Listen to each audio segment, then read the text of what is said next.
Do you like conversation on a variety of topics? Feel like no one wants to talk about the things that interest you? Tired of only hearing the same political, sports, or catastrophe talk? Yeah, we feel that way too. Join two high-functioning geeks as they discuss just about anything under the sun. We can't tell you what we'll be talking about each week because we don't know where our brains will take us. It will be an interesting conversation though, so hang on and join us. Here comes the Relentless Geekery.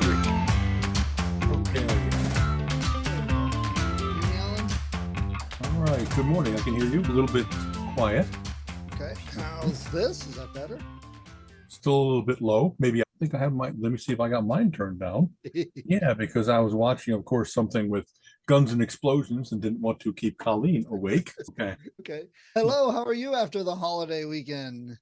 Very good, because for once we had like very little planned. Any number of Memorial Day and Labor Day weekends are picnics and shows and whatever else gets sprinkled in there.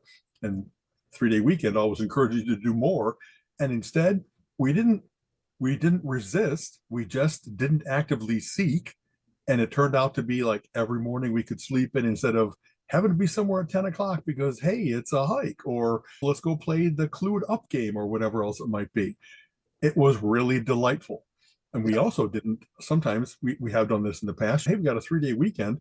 We can really work on something on the house because we're going to have 3 days to tear it apart and clean it back up after a while. And we did indeed make progress on various different things, on the garden, on, I don't know, just general cleanup and boxing, but didn't take on, let's fix the bathroom or whatever else it might be. So it really was a tonic. And it's funny, Colleen is getting ready to retire. And this was a little bit of one of those, like a trial run for, if you really have total control over your schedule, very few obligations and stuff like that, what's your day like? What do you make a point of? Hey, if you don't know what else you want to do, what are you going to put into it? So we did go for a nice walk in the metro parks, good 4-miler, one of our favorite paths where it's got a little bit of elevation gain and loss and gets into the trees instead of along where cars are driving. It's just that air bath and that quiet and the dappling sun and stuff like that. It's such a rejuvenating, wonderful thing. I have plantar fasciitis nowadays in my left foot, and so it sucks because so much of how I intend to keep moving, keep going, make sure my heart and lung function are good is because you go for walks all the time.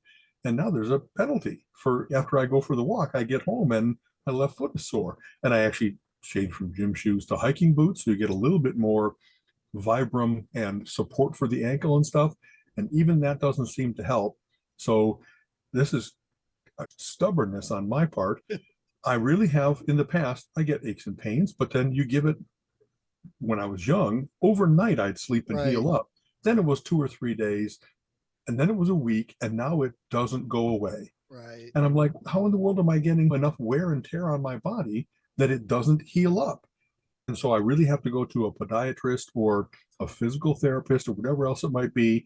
And of course, I'm like many people, I don't want to be only ignorant going in. Something's broke, fix it. You'll look up things, and I'm pretty sure it's plantar fasciitis. And apparently, what it seems to be based on is I have mighty calf muscles. I've had to get big leg muscles to carry all of me around all the time. And you can actually get a disproportion where your calf muscle is, unless you actively do stretching exercises and massages and stuff like that, it continually pulls on the muscle that goes across, that wraps around your foot. And that constant tension, that loss of elasticity or return to a good resting state, it really can screw you up. So I'm hoping that it's not just what I read online, because it can be full of quackery and stuff like that, but it had diagrams. It really seemed to show what I was experiencing and what exacerbates it and stuff like that. So I'm hoping that the podiatrist will say, yes, if you get these particular elastic bands and do these workouts and do maybe, oh no, I have to go in and get calf massages. I can do that for myself, but I just need to know what I need to do because I'm not going to live like this. It's been like a month, more than a month, and I just hate not recovering.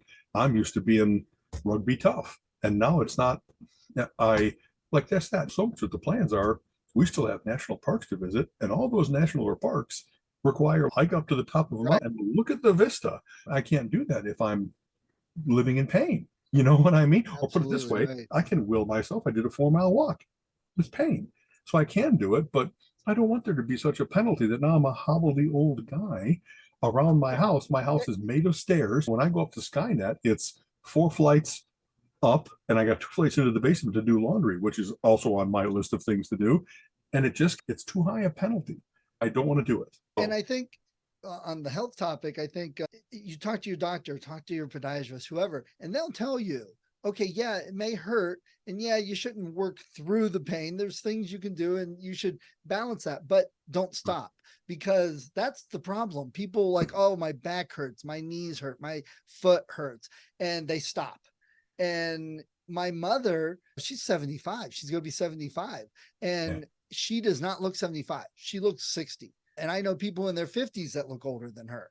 And part of it is she pushes herself to keep walking, keep trying to exercise, not just sitting there. She doesn't smoke. She doesn't do drugs. She eats well. So she's a good testament to that. She kept my father alive for 20 years when they thought he should be dead. So there's a testament there too. Yeah. It really, absolutely what you say.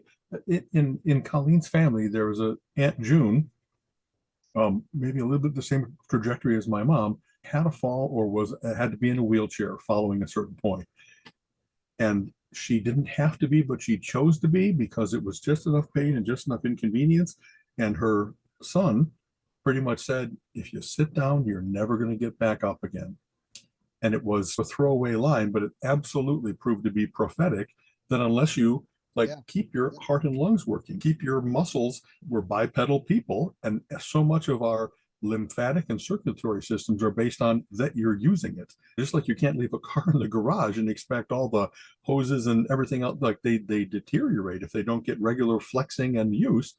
That's what happens to the human body as well. And I don't do enough stretching and all body workout, but for sure I've always been a big walker. And Colleen and I pride ourselves. We can regularly do a 5 to 10 mile walk and we never get out of breath. And we like some part of when you're first starting a program and you really are, wow, I went 2 blocks and I had to pause. We haven't been at that in that state for a long time. We really are pretty hardy, but I want it to be everything. All my joints and muscles, all that stuff has to keep working Right. because as I'm realizing, mighty me, I can be put down by 2 feet. If my feet don't keep Right. working like they should, all of that system. So it's humbling. You know what I mean? I guess, for all the things I managed to hold on to most of my vision and hold on to most of my lung capacity at 63, it's just weird to be all that stuff with aging. It really does happen that your muscles get foreshortened, your tendons and ligaments don't do what they once did, you don't heal from injury as quick. I really hate it. I really hate that admission that We're if still I go and 25 in our head. yeah, honestly, when I all through the first 50 years of my life, I was always the guy that was called to help move because I was big and strong and I could grab one end of that couch, especially like the fold-a-bed couch where it's made of white dwarf star material because it's got like metal folded inside of it and stuff like that. And the next day I wouldn't feel anything unless I did something wrong, unless I Right. did an awkward lift or something like that. But just muscle workout, I might get tired during it, but I didn't seem to get cashed in by. And now it is that, and it's funny, I never mean to be the complainer, but again, trying always to geek it up. Like, how do you fix this? It isn't just, it's more, what can I learn? What can I adjust? Data. I had good success when I was first starting to get into kind of foot soreness to go to the shoes that were good about helping with pronation and with arch support. And they really made it that I didn't have to worry about walking for the last 15 years. And now this new thing is I actually got some inserts that were plantar fasciitis friendly, and they haven't fixed it miraculously like that previous version of just wear different shoes and you'll be okay. So it isn't only that I'm getting it, it's even some of my tricks that used to work don't work anymore. Fuck. You know what I mean? And not only that, health wise, what you said about running around and doing things, I still get that. Oh, there's this and this and this to go to. And now I feel bad. I missed it. I can't do it again. But it is very difficult to say, yeah, 20 things on Memorial Weekend is just a little too much. And the relaxation and just taking that time, because I remember in Scouts, some of the best times were all of us sitting around the campfire for 3 or 4 hours doing nothing but talking and poking the fire and stuff. And that wasn't planned. That wasn't an activity event or anything. And Right. we miss those sometimes. So you're trading one thing for another.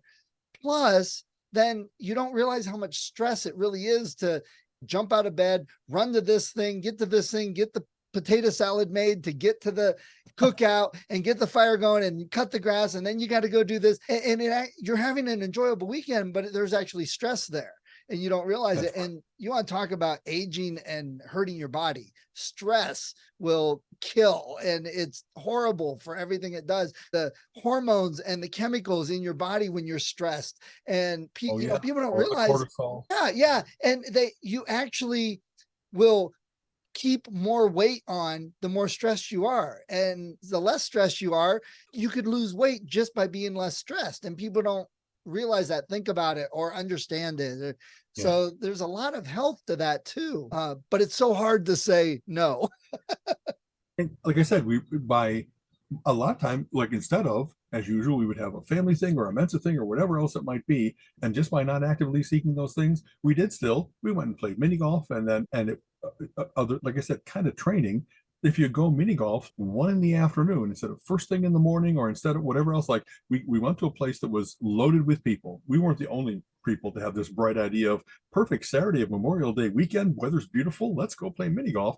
And yet we got that idea of this is what we're going to do for in retirement. And I just read a great article that's part of a book that talks about you really should look at how the world works. And if you want to get more satisfaction, a better life, more opportunities, just time shift, just activity shift enough so that you don't go to the ball game where everybody else is at, because then it's waiting in lines behind 80,000 people Right. and it's waiting in lines to get a hot dog and whatever else it might be.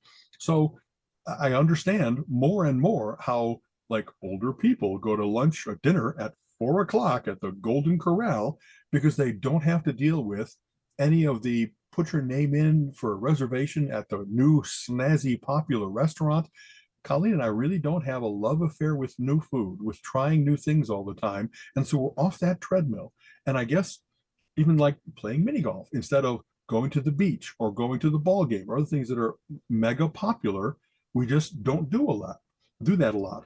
And in fact, even the things we want to do, we still have lots of national parks to see and lots of vacations like that. But we're going to go in the collar times of April, May, and September, October, where the kids aren't out of school. And so you don't have to combat that everybody else has to take their summer vacation while the kids are available to do it. And in fact, even like middle of winter, I don't know, I want to go to Yellowstone and see the snow-capped peaks. And instead of hiking around, we'll put on some snowshoes or some cross-country skis, and it'll be a different experience.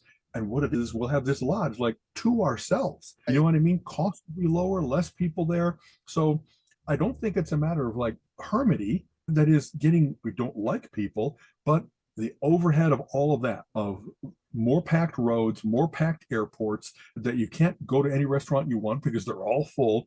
We've had some taste of that when we've done things with Mensa AG, often being around the 4th of July.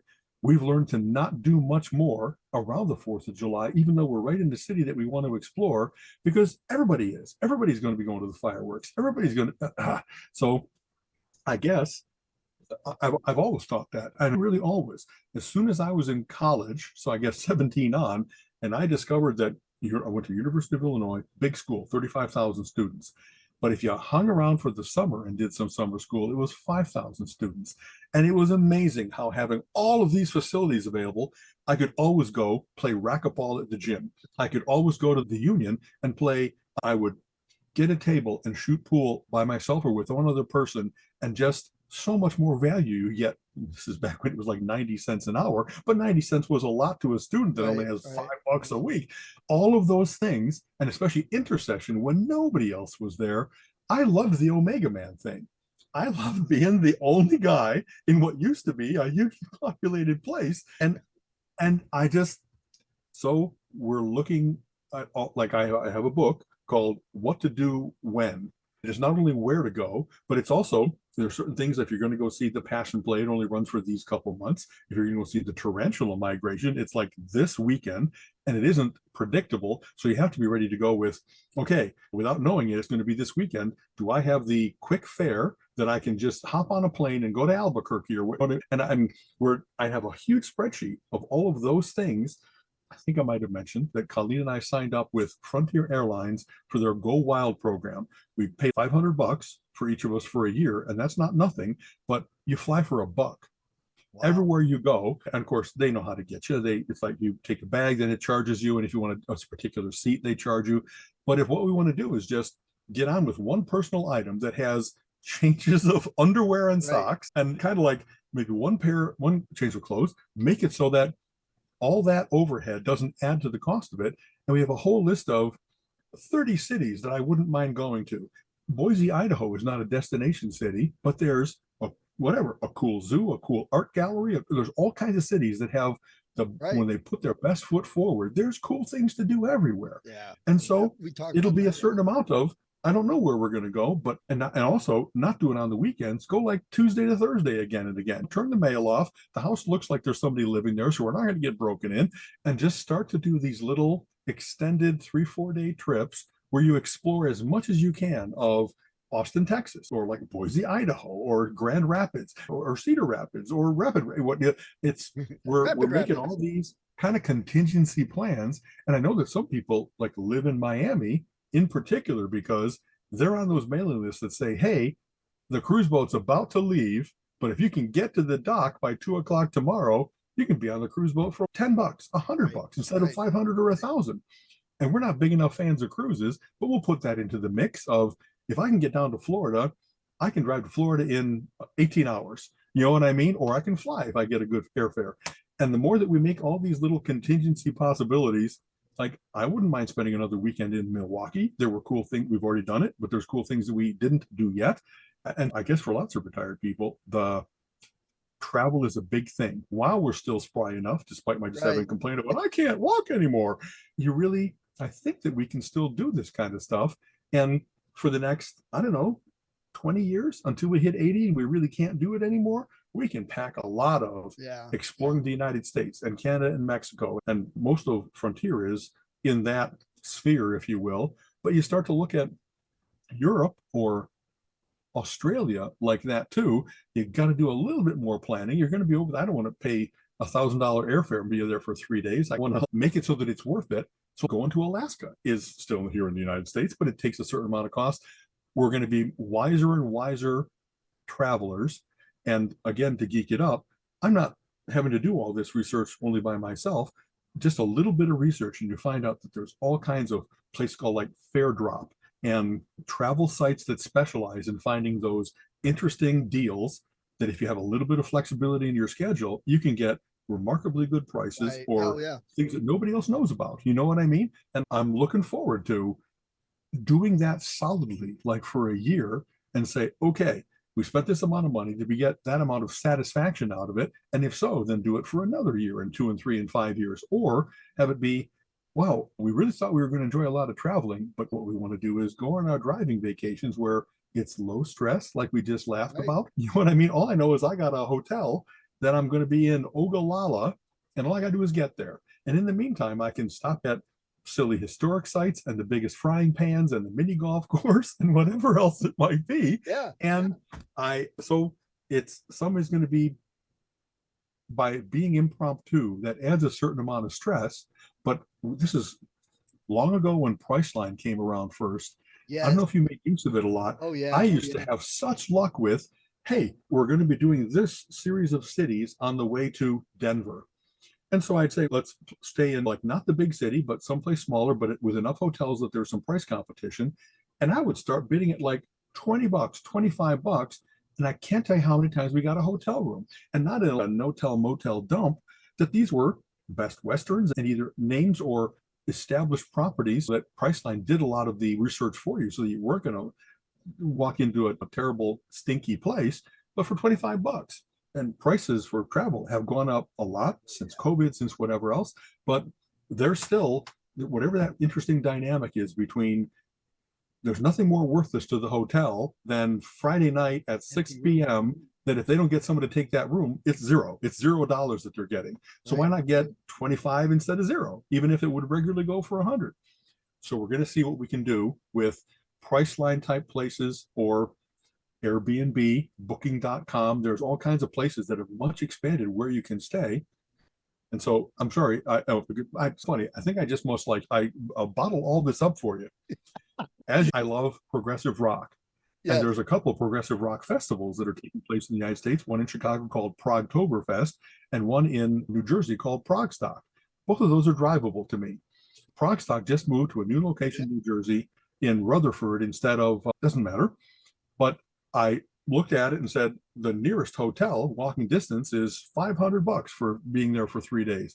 Wow, that's a lot. Yeah. I go to Airbnb and I can stay in, and it'll only be me because Colleen, as much as she loves this music, doesn't like the music immersion that I like doing, where I don't mind going to see 12 hours of bands and stuff like that. I found a $40 room, and in let's see, this is in Rutherford, so this is like in Clifton. I know nothing about New Jersey, so I did a little bit of geekery checking to say, oh, is Clifton the crime capital of New Jersey? Because, no matter how much the rate is cheap, I don't want to be that my car was then broken into. Right. And that became a more expensive proposition than I thought. And Airbnb does this. It is the conduit for direct connections with various different people. So here's a young lady that like has two cats, and I like cats. And it just, I haven't explored Airbnb enough, and Colleen really doesn't prefer it because Colleen likes a certain amount of privacy, like especially a bathroom. She wants it to be that we have our own bathroom, that you're not walking down the hall in your robe with your toilet kit and whatever else it might be. So as I explore this more, it's going to be cool to say in this gig economy, the places to stay has expanded tremendously. And in some cases, it's cool and unique. I get to stay in an A-frame in Alaska that is actually somebody's home, but spectacular view of Denali or whatever else it Right. might be. And that would never appear in a hotel listing. But that's still going to cost because they know they've got this great view. Or if I'm just trying to find that Priceline thing of $25, $40, whatever. And in this place in New Jersey is like minutes outside of New York. And so I'm thinking that Colleen and I have talked about going to New York any number of times of seeing all kinds of Broadway hot tick shows. Doesn't matter what it is, it's the cool Broadway experience, as well as go to the Guggenheim, go to Central Park. New York is loaded with things that you don't even know what you want to do, but you just show up and start doing things. And this place would be right off public tram lines that go into the city. So I'm not staying in the Ritz downtown Manhattan, where it's ridiculously prohibitively expensive, but we'll be out here safe. We'll park our car, not worry about going in and doing the fight with traffic and the $50 parking. Then instead, it's going to be go there and take the train in, take the subway in, or whatever. I'll be a bridge and tunnel person. I'll do that for a couple days. Definitely do not drive into New York and park at a hotel in New York.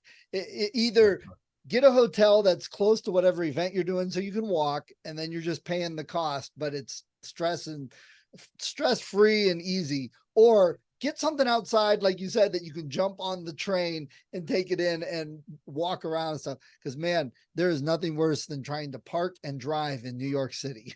Exactly. And that's just like I said, there's that list of maybe 30 cities I wouldn't mind going to, but there's still half a dozen like destination cities. I really haven't spent enough time in New York. Colleen and I have not done it together yet. And San Francisco and Boston. There really are world-class cities that you want to go to. But then it's that. How do I do it without the overhead and the hassle of now I'm driving in Boston where a street changes names 3 times in 3 blocks because it's built old style, not grid style. Right. And it's I have not driven in Boston, and I was as white knuckled as I ever have been. And worse, with New York, with all the the skyscrapers, I lost GPS signal. So I'm like, I have no idea where I'm at. Pull out the Rand McNally. So yeah, there's that too. Toronto is like that. We've been to Toronto for our comedy festival, and they have a road that's 16 lanes wide. And I'm not exaggerating. And so it's like, what do I do to stay in a place? And for September, we found a place called, again, through Booking, not Airbnb, Condo in the City. It's like right downtown where we want to be, and it's right along the cable car lines. And this was not inexpensive. It was actually a little bit pricey, but all the venues that we want to go to are going to be like these 3 are 2 blocks away. The rest of them are all reachable by public tram. And in between, like while you're downtown, there we can stock the room up. It's a condo, so it actually has a working kitchen and stuff like that. So it's not eating out every night, which can run into money, or every meal. You go and get a dozen bagels and cream cheese and you got your breakfast covered, or you get a dozen eggs and they got, I could just Yeah. make some eggs for Colleen and I. Or heck, you can So buy hard-boiled eggs now at the store. And that's true too. Exactly. You know, they're even more portable. Yes. You know what I mean? So we've really gotten good at travel already, but this is going to be the next phase of, if it doesn't have to be all purposeful. In the past, I've had my spreadsheets with day by day, where am I starting and finishing, and what am I seeing along the way? And it's very handy to know today is a 300-mile day, so we really have a lot of time to goof off. If you're going 60 miles an hour, that's only 5 hours, and we got 12 hours to get that done. So we can stop in any number of Jolly Green Giant museum type places and not worry about getting in at 1 in the morning when the guy is even bleary-eyed and maybe will not even respond to the buzzer at the door and stuff like that. Putting all your schedule on a spreadsheet minute by minute, that's very Sheldon theory there. See, that's what, it's not minute by minute, because that would be stressful, but it is, I got the start and the end and where we're staying, and I got the address so that we know we can just put into the GPS and it'll take us right to it. But then I should bring this up on screen. I got a whole series of columns where it's like, what's the national park nearby? What's the state park? What's the museum? What's the art gallery? What's the oddity? You know what I mean? I have all these sources that I tap into where if I'm going to be near Des Moines, what's there to see? Where's Carhenge? They got a place in Iowa or Kansas somewhere where they built Stonehenge with putting in cars. Yeah. And regularly when we drive, we're like, in order to get to the biggest ball of twine, that's an hour off the road, see it, and then back. That's 3 hours deviation. Whereas we're coming up on, some guy did a sculpture garden where he made these himself, and it's just 20 minutes off the road in South Dakota. And we've had such luck with, you don't know what you're going to do, but you just scan the list and say, is today Viking ship day? There's a Viking ship here for some reason. Let's go see a Viking ship, and that kind of stuff. And so that's what I'm looking forward to. Is I love reading those travel books, Atlas Obscura, and there's some things that really are destination type stuff, but there's other things like Colleen loves Laura Ingalls Wilder, who did the Little House on the Prairie books. And we've been to multiple sites where it's the city that it was set in, or it's the city that she wrote in, and because they are all over the Midwest, there's multiple places to do this at. And we managed to squeeze in half a dozen of those by now, and not being like, we're going to Missouri specifically to do this, but as long as we're in Missouri, why not? And whatever the mini golf course, like I always laugh about, whatever, like this is the most famous pizza. You know what I mean? Does anybody besides Chicago and New York are the two styles of pizza? And yet there's pizza all over the United States. And sometimes that's exactly what I want. Sometimes Colleen wants a steak dinner because she's a mighty carnivore. And I'm still a Chicago boy where I want the deep dish pizza that if you drop it on your foot, it would hurt because it's so dense with cheese. So we've had such nice vacations out of that combination of a little bit of planning, a little bit of a framework, but then everything else is, what do you feel like? Today's a bad weather day. Then I guess it's more museums and art galleries inside stuff. And the next day we're going to go to Horican Marsh, where, and this is one of those things we're absolutely going to do. There's a place called Horican Marsh that's right over the border into Wisconsin from Illinois. And it's where tons of migrating birds, like millions, stop at this place. And so you go there, and like you and I could be a yard from each other and not be able to hear each other talk because there's a cacophony of honking and chirping and whatever else it might be. And just to see that kind of a mass of nature, whenever you see a murmuration of birds in the air, and they do that where they're making their own little patterns, because that's what they do with their little flight rules and stuff. This is that times a million. And I don't know what it is. I love that kind of overwhelming experience where the sound of it and the sight of it is, I'm just going to sit here and drink it in. I can't really make sense of it. You hope that you're going to find patterns, and you hope that it's not, that was the most bird poop I've ever had put on me in all my life. You know what I mean? But those kinds of interesting what, when type stuff, I'm looking forward to. Hey, I read the thing about Horican Marsh is happening this coming weekend. Like Anse Borrego breaks out where there's a desert area, and if it gets enough water, the whole desert bursts into bloom like at the same time. And there's rivers of flowers and stuff. And so if you live near San Diego like my parents did, multiple times they just kind of read the San Diego Picayune or whatever the newspaper's called. And when they would read about it, they'd say, let's hop in the car and we're going out to Palm Springs and beyond. And I'm pretty sure that the fall colors report each year is, where are they really intense this year? And sometimes it's all the way in the northeast of the Kancamagus Highway. Sometimes it's right over the border in Michigan. Or like for whatever reason, the alders are great this year. The lindens are great, the oaks and maples and stuff like that. And I'm just looking forward to like having a whim of iron. You know what I mean? At one point, we read historically that Niagara Falls doesn't freeze. One year we had such an intense winter, it did. So our car will run in the cold. We drove up. It was snow mounted on the sides of the road. It was just as bad a winter as you can imagine. But we went to Niagara Falls and it hadn't totally frozen over. But here's the one rivulet that was left, and everything else, fantastic ice sculptures. And if you've been to Niagara Falls, they have like lights underneath the falls. And so now instead of being underwater, they were getting crystallized, refracted through all the ice. It was spectacular, better than anything Disney does. A little bit of mankind and a little bit of nature. There was hoarfrost on all the trees, and like the railings, we had an inch of ice on them. Wow. So you go to hold on to the railing and your hands was like, I can't depend on that stopping me from going over. Be careful. The whole place is ice slick. It was like, I don't know, when's the next time that will happen? I hope that it will happen again, but we really found out about it, took advantage of it, and I'm looking forward to more of those. You know, I don't know, I have all these subscriptions, I guess, to various different newsletters, and especially nature things will say, hey, for whatever reason, it is salamander weekend.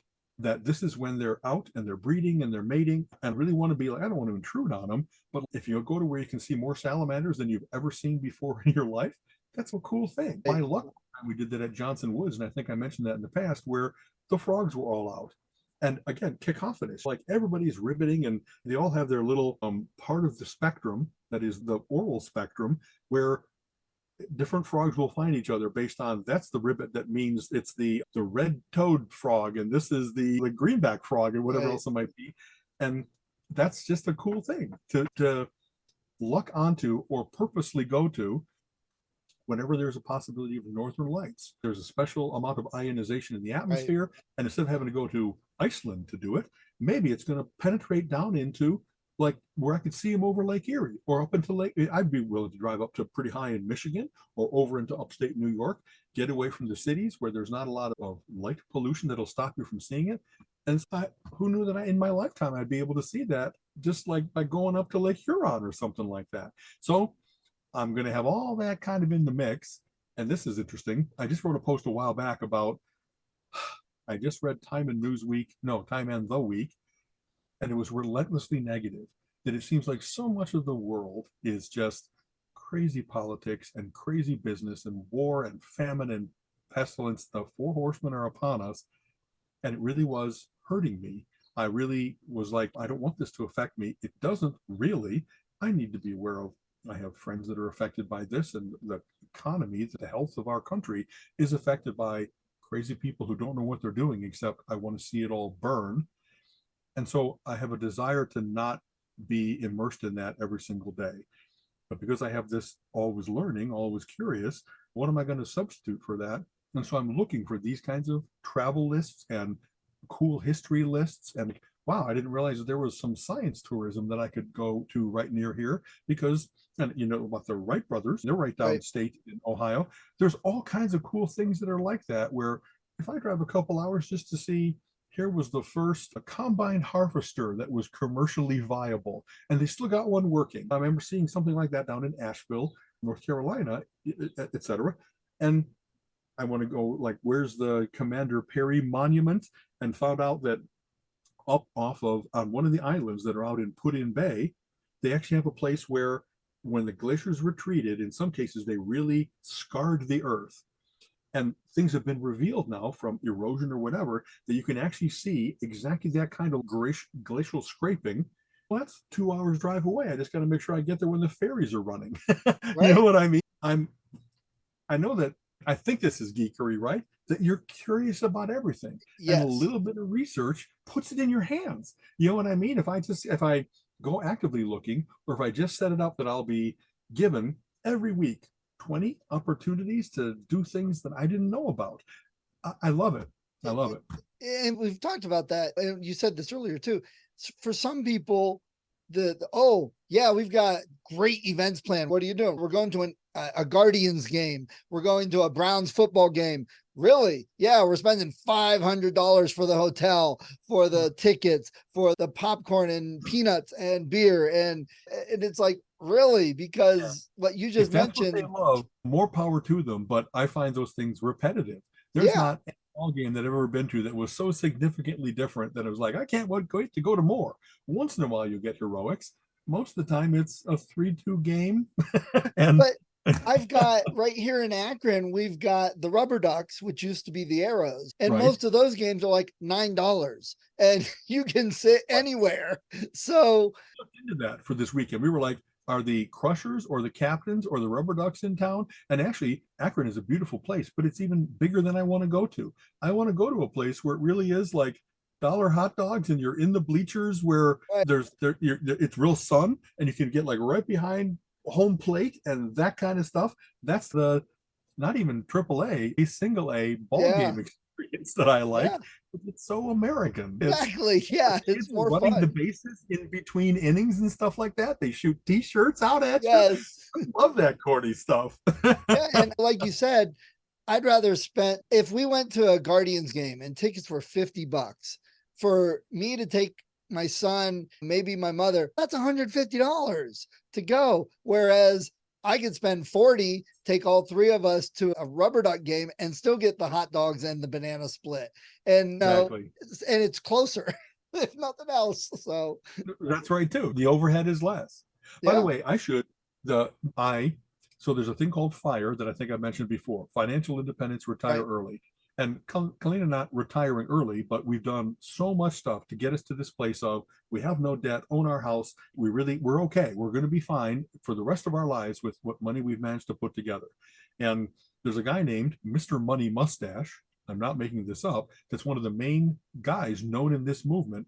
And he's currently putting out like his greatest hits. He's probably written 500 columns over the last 25 years. I think that's about how it is. And he's now culling out what are the best ones that really explain his life philosophy. How did he get to where he is retired early? They live a great life. And so much of it is like, it resonates with me in terms of do your research, be like, don't get suckered in by expensive always equals better, all that kind of stuff. And so the references that I just made about time shifting that I thought about, he just captured that really well. He talked about what you just did. I don't want to go to the big concerts anymore. I don't need to see Taylor Swift. I want to go to a place where people are great musicians. They just haven't made it yet. But that immediacy of you being 10 feet away from them instead of a stadium where you're a stadium away from Yeah. whoever happens to be forming. We've had wonderful time at the Elton John show where we were one of 80,000 seeing it or something like that. But we've also had equally, if not better, wonderful times where we're seeing a band called Project coming up. It's Right. guys who are in big progressive rock bands, but they don't always tour. And so they've gotten together and say, what are all the songs we love playing that we like grew up with? And so you go there and you don't just hear Marillion music or Kansas or whatever we love. You hear a bit of everything, some Yes and some Genesis and some Gentle Giant, especially some songs that the bands aren't around to do it anymore. They're orphaned songs. And so when you hear it, it's, man, I always dreamed of hearing it. And these guys can really play it. It's not like toddlers Right. playing to try to capture a Rick Right. Wakeman solo or something like that. And that's $10, $20, not $80 tickets.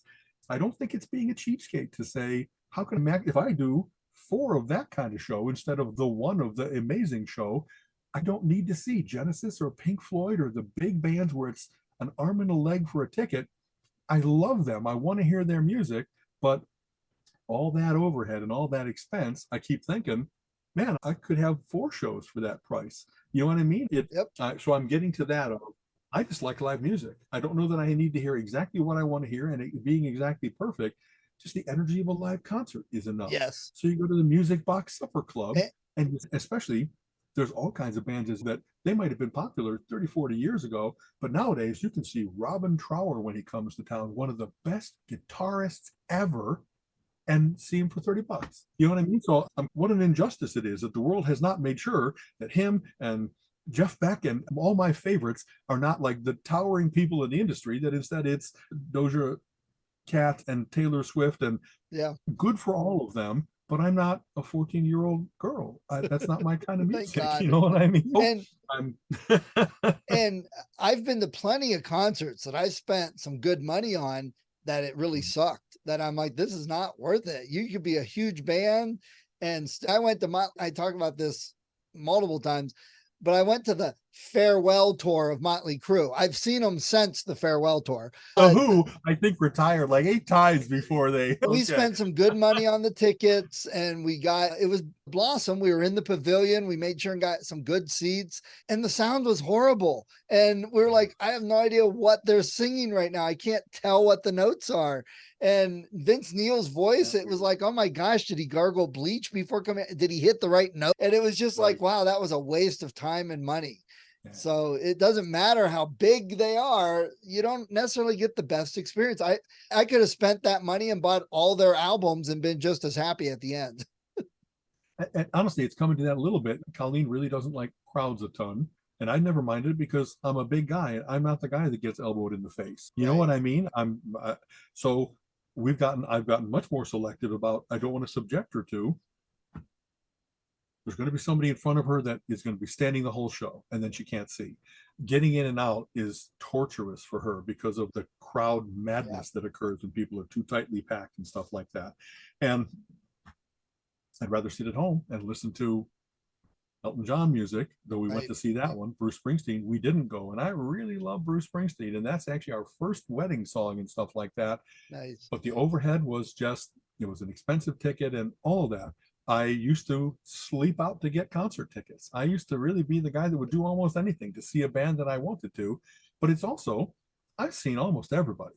Like the ones that I'd be willing to pay big bucks are the ones where I missed them. I've never seen Manfred Mann's Earth Band. And that's not even a big thing to most people, but I would love to see them live because I haven't yet. Whereas I have seen Pink Floyd and Genesis and all my other favorites. I didn't see Queen before Freddie Mercury left us. And that's another one. Like, it's not only, I don't know that I want to see him with Adam Lambert or other substitutes. Paul Rogers, I think, was in that with them for a while. Yeah. I'm worried about, as the bands get older, like you were saying, I don't want to hear that, boy, that's not the voice anymore. From what I remember, Lou Gramm, we went to see Foreigner and his voice was cashed. And maybe now he's recovered. But when that's so much a part of the band is Brad Delp for Boston or Lou Gramm for Foreigner or whatever else it might be, and they've lost the step, it hurts. It hurts to be like, and Lou Gramm like forgot lyrics at one point. So it's, man, you don't care about it enough. Why am I here giving you my hard-earned money? Exactly. Et cetera. So it's funny you mention all that because we went to the Hartville Flea Market over the weekend, which is huge on the holiday weekends in the summer. Just you literally can take 4-5 hours before you can stop at every booth and see the stuff. Yeah. Wow. It's Hartville, did you say? Hartville? Hartville, yep.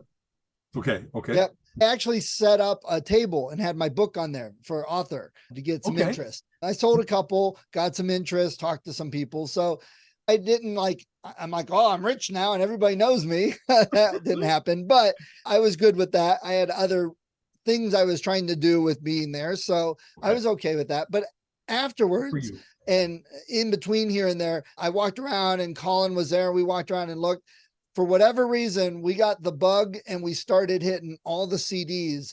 And when his mother and I divorced, she took a lot of the music. Now I've had some of it replaced. I've got it on Spotify, but I still love the CD. I want to have the CD. And my car currently only has a CD player. I can't do digital or cassettes or anything. So we walked around and started digging through all the albums. And for years at Christmas, I always get Colin a collection of classic rock albums. Now I haven't gotten everything, but I've gotten a lot. So he's digging through. He's, oh, you didn't get me this one. He's pulling out all the, I'm like, wait, I want this one. And we started that frenzy almost of fighting over what we're going to take. And I'm like replacing albums that she took and I don't have anymore. Or, you know what? I've got these two, but I don't have this third one by this artist. I'll take that. Or look, a greatest hits I didn't know about and grabbing that. And they were like $1 and $2 for the CDs. See, that's what I was going to say. I love that treasure hunt where all of a sudden it's, now that the world is becoming digital, there's all kinds of physical stuff out there. So I've talked about that with Colleen, the various different reasons that we have to drive around Ohio. It's been, let's go to this Amish buffet. Let's go to mini golf. I really want to add bookstores and CD stores to that because there's one in here in town called Record Den that I don't go that often because it's very dangerous to my wallet. Every time I go there, it's like someone with my exact taste in music died, and this is their estate sale. I Yeah. walked out there with boxes of CDs, Yes. and they're not $1. They're probably like 3 to 5 to 7 there. So I But spent 200 still, bucks without even trying hard. yeah. And yet, and once they also seem to get, oh, here's an import that I didn't even know existed. And I was pretty encyclopedic about everything that Gentle Giant ever did. And yet here's something I didn't even know. And so I'm so glad that you had that treasure hunt, that feeding frenzy of, I want all these things. And for $1, how fantastic is that? Yeah. Wow. And better yet, and this is why I don't like Spotify for my only source. I will listen to Spotify on my computer, and when I'm out, I do use it a lot. Yeah. And a friend said, they're like, if you bought their album, but you listen to them on Spotify, you're still giving them money. It's not costing you any extra. I'm like, oh, that's a good point. So back in the day, I loved the Footloose soundtrack. It was very popular. I liked it. It was fun. And I saw it in one of the CD bins, and I'm like, I don't think I have that. Do I really want it? I debated. I looked at it, and it was the 15th anniversary, and it had 4 extra songs on Extra it. cuts. Very And I Kenny looked at, Loggins. Very good. yeah. Okay. So I look at Spotify, and they just have the normal album, but worse yet, one of those songs wasn't even on there because of licensing issues. So I couldn't even listen to the full album on Spotify. I'm like, whole thing that you're used to hearing in your head. Yeah. Yeah. You know, and Colin said, yeah, that's why I go through and I buy all these CDs, because you taught me. I own it. I can listen to it whenever I want. I can cancel Spotify and still listen to it. Good We had for a really you, good, I love that treasure hunt. That's Yeah. very cool. And when I got to a certain point, this is no lie, I talked about the one who dies with the most toys wins, and I won. I have more books and more music and more everything than I ever imagined I would, and I'm full. And yet I'm finding out that I'm not full. When I just was recently, I think I mentioned this, Columbia, I believe, is putting out like, here's 5 Yes. albums from an artist for $15, $3 a CD. What a bargain. And even things that I only had some like for, not love for, I'd like to have a certain amount of bread and the association and Jim Croce and all, like I probably have bought 20 of those in the last year. Like here's Chick Corea and Romantic Warrior, all kinds of stuff. Joe Satriani, where I already had a lot of his, but if I can get all of what he has and not be missing anything, I'll get a couple doubles and I'll sell the doubles. So it whenever I see that kind of thing, it really is. I haven't heard. I just listened to Chicago the other day. I have all kinds of Chicago from buying their box sets, because I really also have loved the big box set where it's got the libretto and the photos and interviews with band members. I love that. I like reading about what were they thinking while they were doing it. And I listened to old Chicago, and I love it. They're like the first 7 Chicago albums are loaded with hits, and they were a unique sound for the time. Them and Blood, Sweat, and Tears were the first ones to have the active horn section, and it wasn't just Color My World, which was kind of like the stereotype of the Chicago prom song. There's so much great music on there. Terry Kath was a fantastic guitarist. Danny Serafine, a great drummer, and just as I rediscover them, it's been too long since I listened to you. Absolutely. I love Dialogue Parts 1 and 2, Robert Lamb written, were like, those lyrics meant a lot to me at some point, and now they do again. Some things that were written in '68 when the United States was ripped by protest were there again. You know what I mean? We're like trying to the spirit of the 60s in terms of turn away from the military industrial complex, turn away from the worst of the crazy. We're willing to pauperize and kill the country in order to maintain power, like the dirty tricks of Nixon and stuff like that. And tell me that history doesn't repeat itself, but it sure echoes, it rhymes, and we're dealing with that again. So the protest music of the time is just as vital. You know what I mean? So that 2 things with that. We always say things and a million things pop in my brain. So you mentioned the greats and class. Here's another one, the Doobie Brothers.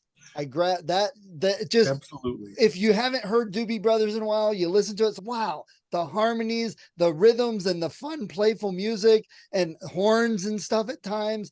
It's just, I remember Frankie, my stepson, was really into music and stuff. And I mentioned the Doobie Brothers. So I have no idea who that is. I said, okay, you're riding in the car with me. And I put on Doobie Brothers. Like, this is great. I love this stuff. I'm like, yeah, absolutely. I just either wrote about this or thought about it. I heard, let's see, a very early Brothers cut, maybe Blackwater, even before that. And it was like 1970 or 72, Yeah. contemporaneous with the Beatles were just stopping and like all kinds of, and like the Doobie Brothers were absolutely a part of. This is how good music can be. Nobody else had that kind of swamp boogie song. Maybe Yeah. Creedence Clearwater Revival did, and great musicianship, Yeah, like you were CCR. saying. And their live album, Once Were Vices Are Now Habits, fantastic, Yeah, good. absolutely. That in fact, live albums. At one point, there was I really loved the Leonard Skinner live album. I really loved Doobie Brothers. There were certain ones that really captured the band, and the live version of maybe it was Listen to the Music, or it was or Freebird. Of course, the live version of Freebird is like the best thing that Leonard Skinner ever did. You Yeah. still hear that on the radio with the 3 guitar attack and it going on. Not forever. Oh no, I'm tired of this. It's more, yes, keep building, keep Yeah, and you talk getting to about that crescendo, live and like you're exhausted at energy. the end of the Yeah. song in the right way. You know what Yeah. I mean? So you mentioned the protests and politics. Mhm. Here's something I just heard, that there's a new movie coming out, kind of documentary-ish, but a fictionalized movie about the Kent State shooting that's coming out. And you Mhm. know who's in it? Joe Walsh. No, please go ahead. Alec Baldwin. Is now the right time to choose Alec Baldwin to be in a movie about shootings? That's the Interesting though. hello. He's been politically active for a long time. You know what I Yeah. mean? He's a very bright guy, and he's one of the first guys that I heard idiots say, "Shut up, you're just an actor." It's wow, you're so much not the guy that should be talking to or compare intelligences. Right. But so that you're right. That's a little bit. I don't know. He's still exonerated of all charges. Yes. They so much tried, whatever that crazy part of the country tries to pin things on people because they don't like them, not because they committed the crime. And so he impersonated Trump too much, and so all the Trumpoids are out to get him. And it turns out, nope, facts still matter. He really Yeah. didn't do it. And in fact, if I remember right, they're going after the armorer, the guy that it doesn't even just look like he was careless. It looked like he might have been set up. And I'm not trying to spin the conspiracy theory, Right. but there's no way that gun should have been active, not No. loaded with a bullet, nor loaded with a blank. There It shouldn't be a have been bullet active anywhere near a at film all. set. Exactly that. So how big of a mistake do you have to make? When does incompetence become malice because you were so uncareful in that Right. lethal way? And so we'll see what that turns out to Yeah. be. You know what I mean? It's Definitely. but you're right. An odd lightning bolt, a lightning Yeah, rod. we'll see what happens. Yeah. Okay, I got a trivia for you. Speaking of all the music. So obviously, with all this classic talk, And I have trivia for you today as well. I have a trivia. Okay, we're good. Okay, so Tom Petty and the Heartbreakers, classic band, classic group, classic artist, wonderful music throughout the years. Before they were Tom Petty and the Heartbreakers, they actually were another group that ended up breaking up, and then they got back together. What was that initial group called? So I think I might know this because I realized, was it Mud Crutch? Yes, it was Mud Okay. Crunch. That's because I remember getting stuff where they had regrouped and they did an album or something like that, or a live album or something. Maybe it was like a capture of them performing at a club, and I was like, what an interesting name. I won't forget that because it's so crazy. Yeah. Okay. So yeah, I thought that was interesting because you never thought about it. But yeah. So here's one. Unless you just read what I wrote, I'm almost certain you won't get this. Okay. You did a big poll in 2002 of the greatest Britons of all time, greatest British people. Number one was Winston Churchill, as you might imagine. Who was number two? Oh, geez. So obviously with trivia, a lot of times it's that twist. It's not who you would expect, or it's not something. So I'm trying to think, what famous dog or cat has there been for British, something like that. It's not going to be some obvious person, but right. That's honestly, if you got this, I would be over to give you the crown. Yeah, no clue, no clue. Because I almost, as a quick preface, I like books where they give you there was a great book called 1,000 Years, 1,000 People. And it really did, at the turn of the millennium, try to capture who are the people in all the world that had the biggest impact, had done the most amazing things, had influenced the most, did something singular where the world changed with their presence in it. And so I'm reading through this and I'm like, yeah, of course it's Gutenberg and of course it's Einstein and that kind of stuff. And I think I was like to number 70. when I got to, like, I've never heard of this person before. And that's really humbling to be like, I read a lot. I have Right. voracious interests. The 70th most important person in all the world, and I've never heard of them. What's wrong with me? And it turned out to be that it was a Chinese dynasty runner, if you will. But it was like, maybe that's why, because I'm very Western in my canon of what I get, and I only know certain things about Middle Eastern culture, Right. Indian culture, Chinese culture, and so forth. But still, 70th. So the same thing occurred to me when I saw this guy. His name is Isambard Kingdom Brunel. Oh my God. Yeah, I would have never Who got the that. heck is that? Yeah. This is the guy that pretty much built the modern era of Great Britain. He was a civil engineer, and he built their railway system, their tunnels that like go under the Thames, big boats that crossed that had more capacity being out of steel in ways that had never been done before. He Wow. built suspension bridges over places that like were otherwise you went to where it was shallow and crossed over. He changed the face of Britain, and but because he's very British and he didn't do work outside of the country, I've never heard of him before because Yeah. I'm not British enough. But when like the Thames Tunnel, and when they started to name some of the structures, I had heard of various different things. This is the guy that innovative and out of will, out of being whatever that combination of brilliant, but also able to find financing. You know what I mean? These things Right. don't happen because you did a pretty picture. You had to get the Royal Society, the big company, whoever else it might be, to sponsor you, and he's the guy. Wow. Isambard Kingdom Brunel. So now that's if that comes up on Jeopardy in like the next couple of weeks, it'll be like You just in got it. time. Yeah. I knew this guy And, now. and that's so interesting because we had a hot dog roast the other day because we have a great area for it. It's a lot of people sitting up there chatting and stuff. And with Colin and his group, we were chatting about teaching and education in our school system and how basically for all that we learn and teach in school, there's so many things that they don't teach us and we don't learn. So why isn't his name at least part of our learning and our world history? And you got to wonder if over in England, Britain, that if his name is part of their history, like we have American history, if they have English history and his name's in there, I wonder. See, that's what I got to think is that every country has its own people. Who would the American equivalent of this guy be? Is it, I don't know, the Wright brothers because of flight? But then he's kind of world famous. They're world famous, not Yeah. only United States famous.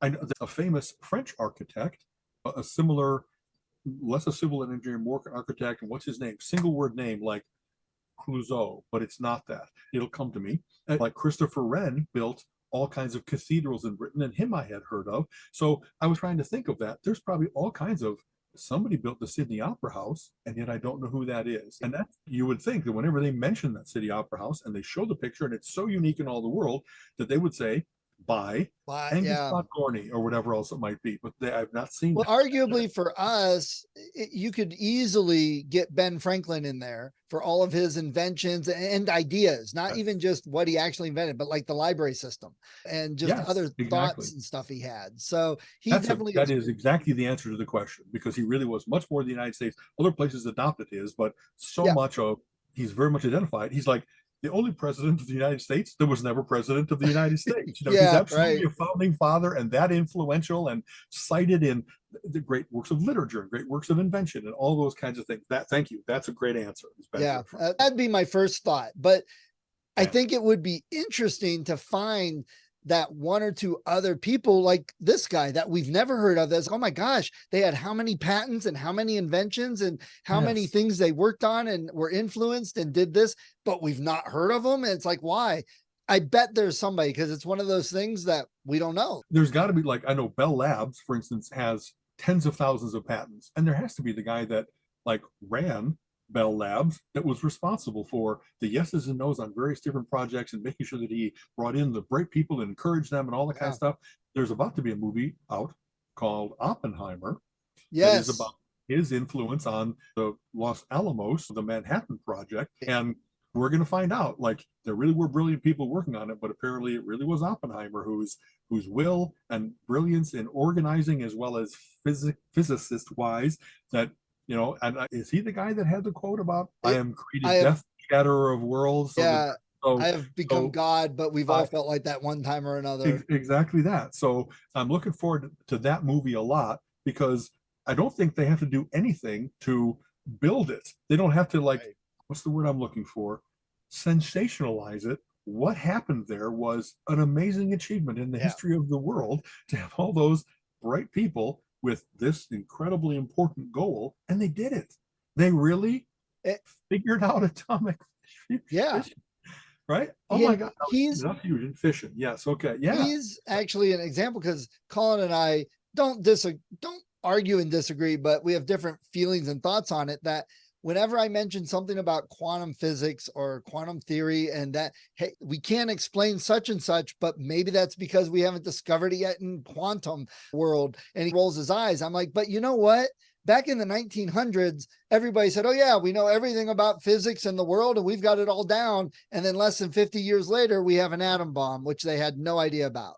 And Right. the other thing about that movie that just cracks us up is the director is what's his name? Nolan. Christopher Nolan. Christopher Nolan, who Got it. is known not for sensational story in movies, but huge explosions and stuff. And I'm like, you couldn't get a bigger explosion than the bomb. Exactly. What's he going to do later? Get me the bomb guy. Get me the Yeah. explosion guy. That's who I want. Yeah, you can't get bigger. So that's like the epitome of his career. It's time for him to retire then. Yeah.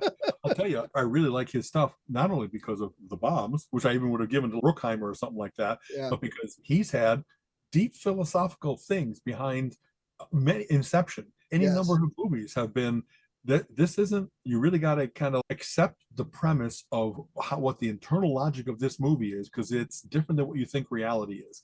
And I love that kind of thing. We're like, wow, having to catch up a little bit. Usually I'm ahead. Usually I can predict what's going to happen. No, he's had any number of things that played with my mind. Did he do Memento early on? Was it Christopher Nolan or his brother? Where it's, let's see, the guy he forms no new memories. And so he has to keep leaving notes to himself so that when he wakes up, he knows who he was and how he got to be where he was. And the movie is told backwards, where it unravels the story of how he figured things out, or how he was totally buffaloed by people that discovered that no new memories thing and led him down a terrible path, et cetera, et cetera. You know what I mean? So that if you've never seen Memento, it's absolutely worth seeing. I haven't seen that one. You got to pay attention. And one of those movies that I watched it and then like I let it go back and then I re-rented it because like I really gotta appreciate it more because I didn't catch everything. He was very clever about how he left clues, little red herrings, to mislead you, but also just told you what was going to happen, but you didn't know to watch for it. And it's cleverly constructed, really good. So nice. I'll Guy put that Pearce, one on my list. Yeah, Guy Pearce, the guy who was in LA Confidential as the straight cop. Anyway, it's impressive. And I'm trying to think, there's a couple other, once in a while a science fiction movie comes out that isn't the aliens landed and they can change shape. That it really is, what if we figured out time travel? What if we really figured out teleportation and the impact that it would have and the unexpected consequences that it would have? And I love those kind of speculative fiction type movies. Arrival is a really good thing of what it would be like to finally make contact and what it would do to the world and what it would do to the people involved, and really well done. So anyway, I think Carl Sagan wrote the originals. Okay. All right. Yep. So as always, a pleasure. Yes. And so did we get to anything? I think we talked about yes. And the books. Sure, we did pretty good. Real quick, my investments are starting to recover.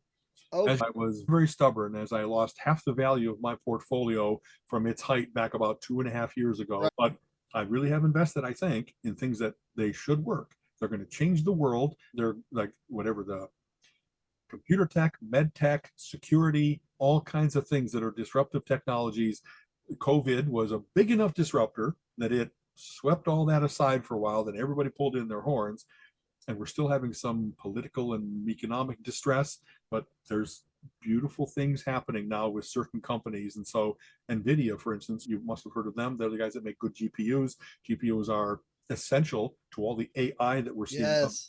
And so that after their last earnings report, their stock went up like 33%. That's really uncommon in a place where if it goes up by 1% or 2%, you're a happy boy. You know what I mean? Yeah. And I'm doing some AI development for work, so I may have some cool things to talk about in that regard. Wonderful. I'm experimenting with it, not work related, but just out of my curiosity. And I'd love to have that the fact that we haven't had that yet in the Yeah. face of kind of 2 months worth of chat GPT. There's all kinds of interesting stuff happening, and we should dip a toe in and see what it's about. Yeah. Not this week, but next week is the Apple Developers Conference. And they're Yes. going to, as far as I know, they're introducing their AR VR goggles, their headset. And it's not glasses where you can't just wear it anonymously, but I'm just curious as heck as to Apple really doesn't put things to the market, except for the Newton long ago, that it hasn't looked at everything that's out there and what everybody else has done and said, we'll do this just right. We'll do just the right lag and connectivity and human Right. interaction, all that kind of stuff. So if it turns out that for the rest of my life, I strap the goggles on everywhere that I go, suddenly I'm a bug-eyed guy, maybe it'll be because Apple finally fixed it compared to Google, Sony, Oculus, all the places that have done it.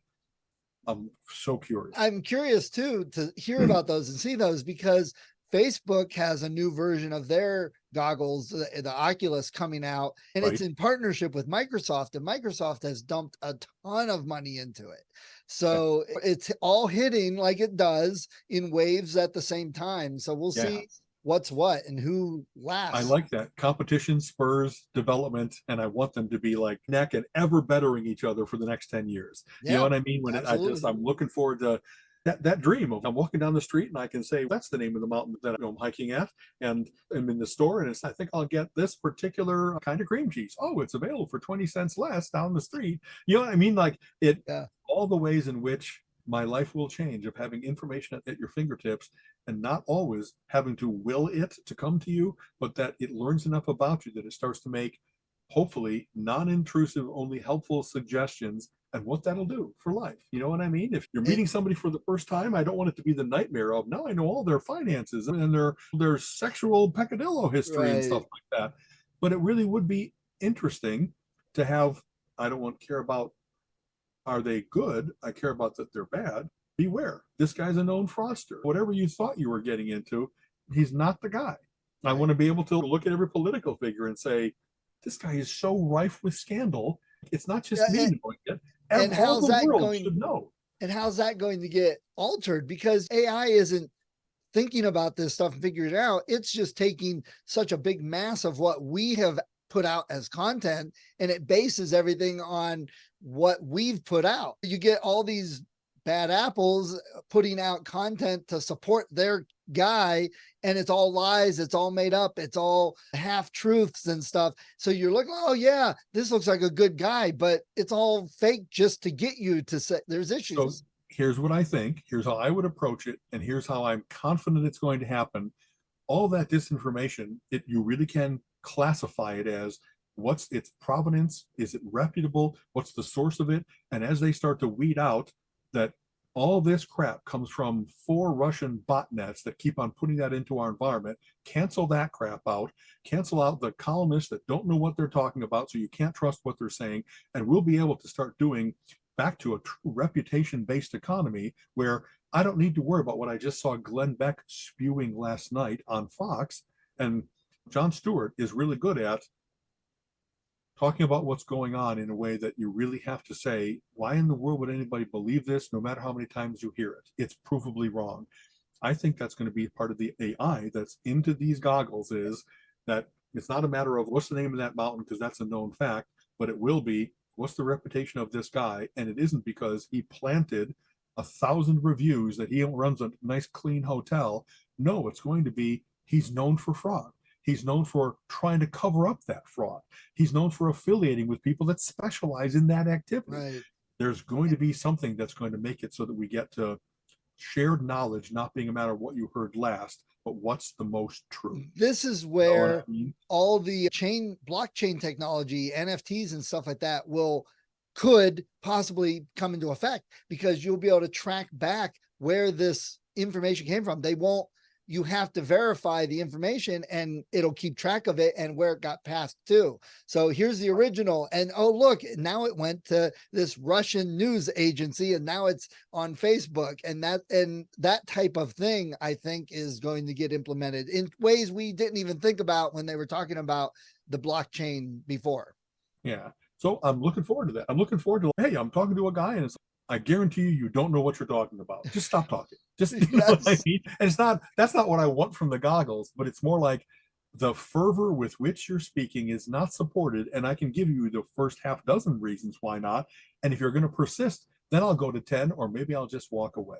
But that whatever that people that don't have any filters in place, that don't have any assistance in this way, they will start losing because you can't yell loud enough to overcome fact.